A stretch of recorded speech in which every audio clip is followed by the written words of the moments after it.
bad, Miles.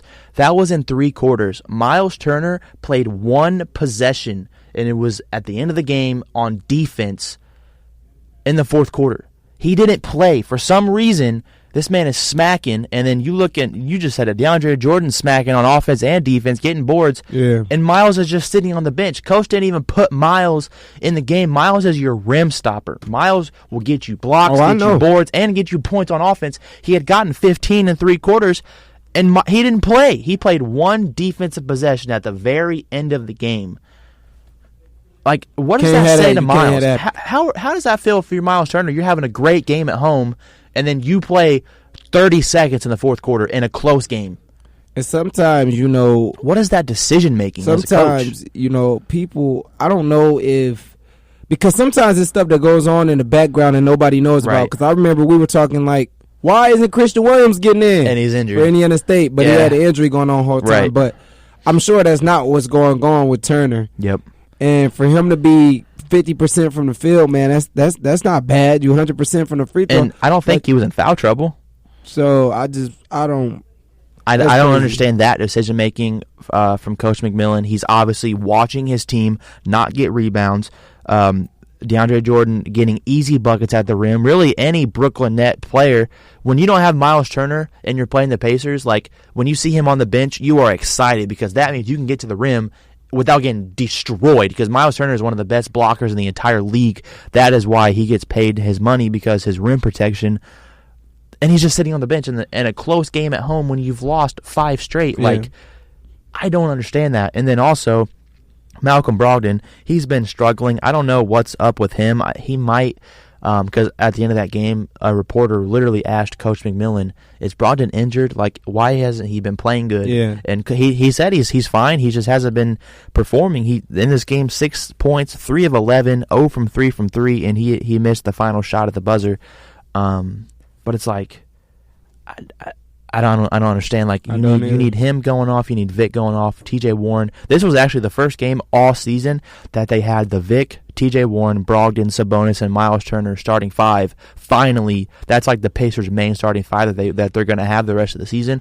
This is the first game they had that, and they got their 6th straight loss. A lot of stuff in that game that I was just, they got to figure it out, man. It's and then Oladipo, like you said, he's been improving. He has been improving. He's averaging 10 points per game since the injury.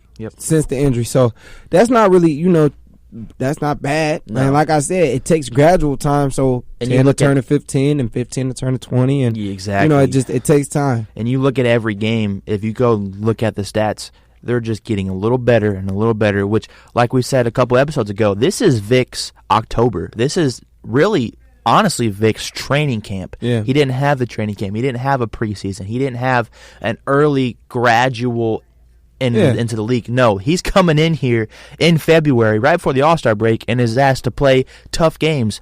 So we'll see. They actually do play tonight, the final game before the All-Star break. And they play a good team, though. The best team in the league. This is the thing, though. This is the thing, though. Yep. Good news if you're a Pacers fan. Great news. Antetokounmpo has a child, so he won't be. Yeah, shout out to Indianapolis tonight. And also, they won't have Kyle Korver. They won't have George Hill, and there are a bunch of other players that are out for Milwaukee. So it's a great thing. So Indiana has their completely full roster. Yes, it's a great thing for the Pacers, really. But I mean, if you win, you're gonna be like, oh, they didn't have all these players. But honestly, if you're the Pacers, all you need is a win. W. I don't care. Yes. You're right. We didn't, because that's what we went through when we beat the Nets the first time. Right. Oh, they didn't have Kyrie. They don't have KD. Okay. We were in this room. We didn't have Victor during that night. I remember. We didn't have Victor. So it doesn't. Okay. Yep. But yeah, man. Right now it's got Milwaukee still predicted to win a 66% chance. Yeah. Indiana 33%. And I think, I definitely think they can get it done. And the reason why they say that is just because Milwaukee averages 10 more points a game than Milwaukee Indiana. has scored over 100 points in every game this season, and every game since like February or January of last season. Milwaukee is unstoppable, dude. It's crazy. And honestly, I can see them. I don't know, because playoffs are such a different thing. And if the Pacers start playing how we expect them to play really past the All-Star break, they can make a run. But Milwaukee is like up here, and everybody else in the East is like right here. They're just slightly above everybody. Yeah. They're 9-1 in their last 10 games. Currently on a 5-game win streak now. I think they won last night. They might be on a 4 still.